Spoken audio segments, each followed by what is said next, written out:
Ashuma harka fuunee kabajamtoonni fi hordoftoonni maatii masluutuuf taatan hundi keessanuu nageenyi jaalala waaqayyo isiniif haa baay'atu jecha akkasumas kottaa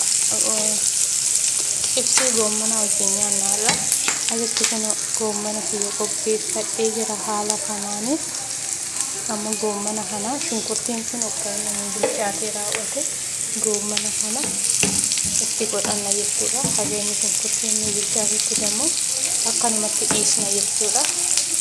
Zayitii isinoo barbaadda zayitii mazoollaallee itti gochuu hin dandeessu. Ani garuu zayitoonni bichaadhaan dhaabbataa jira jechuudha shunkurtii kana. Amma haala kanaan hagana bilcheessee jira. Yoo kana caala bilchaate na jala gubata shunkurtiin boodatti haala kanaan goommanicha keenya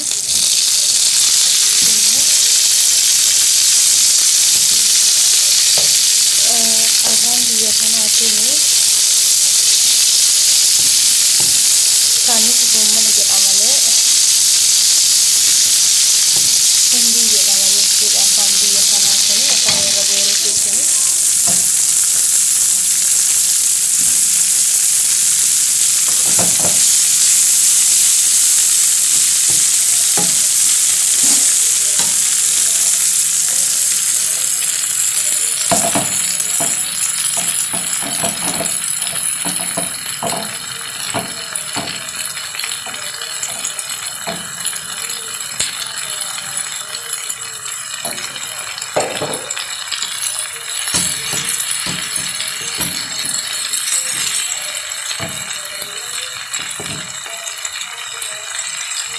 haala kanaan akkanumatti fagoonni wajjin kanneen jechuudha shunkurtiin goone jechuudha. Shunkurtiin kophaa isaatti garasitti taa'ee jira.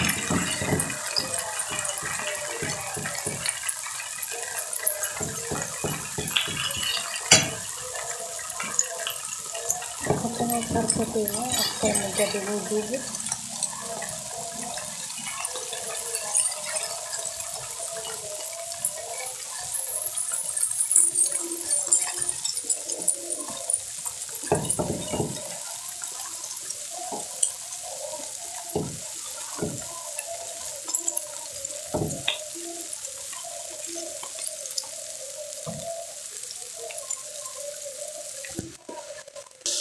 zayitii barbaadee jira fila ta'eefuu zayitiin nuti goonu kana jechuudha. Kan ittiin naannoo zayitoonidha. Garuu asitti baay'ee hin jiru fila ta'eefuu haala kana godhan. Zayitii yoo qabaachuu baate nuuf hin bilchaate jechuudha sanas gaafa.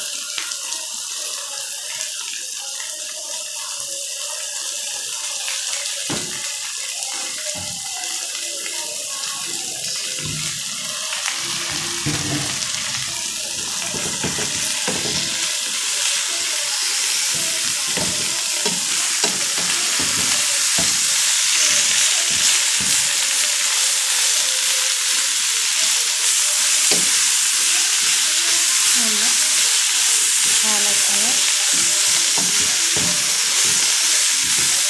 sanatti namaaf tola.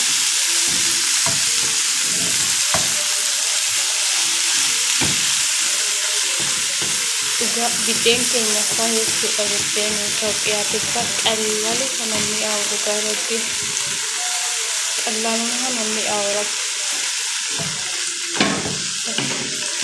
qal'aalii kana seenuu jira. Haala kana akkanumatti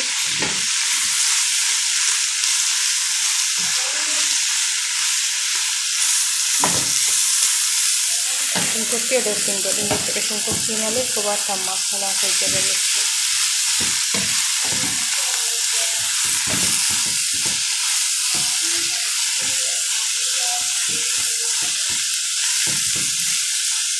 Amma haala kanaan akkanatti daqiiqaa muraasa gaazii jala qanneessine hin dhiisna jechuudha.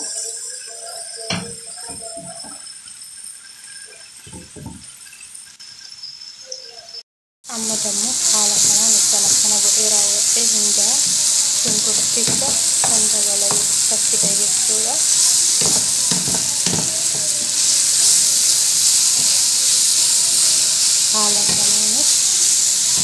hojjetanna jechuudha. Garuu qophii nu hafa bilchaachuunidha. Akkanumatti haala kanaan olii ijaarna jechuudha.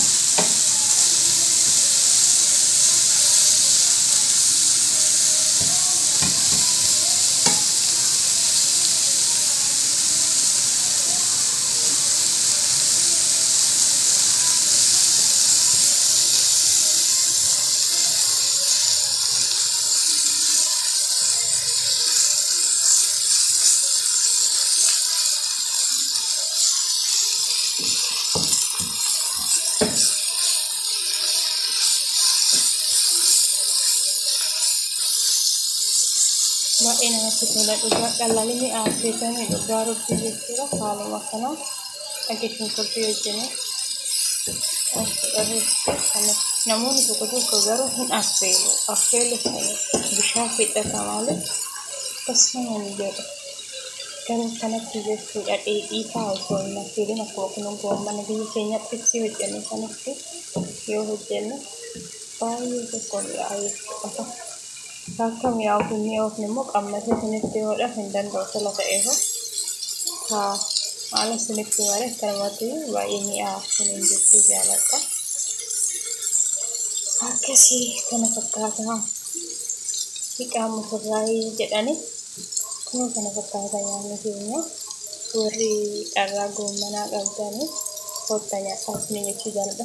Gizee tokko beektu waan salaaxaan salaaxumaan ta'ee salaaxaa biyya keenyaa sanii haala kanaan tattaaftanii jechuudha. Kaza shunkurtii haaluma kanaan dheeressitanii murtanii haala kanaan illee hojjetamuu hin danda'a jechuudha salaaxaan. Dhugaa qal'aanii mi'aawwee jedhan kunis yeroo godhan jechuudha salaaxaan. Qaabbessanii biddeen yookiin daabboo biddeen isaanii keenya mi'aawu. Minaan biyya isaanii doomuu ta'e qimamii itti goote uumaan mi'aawu.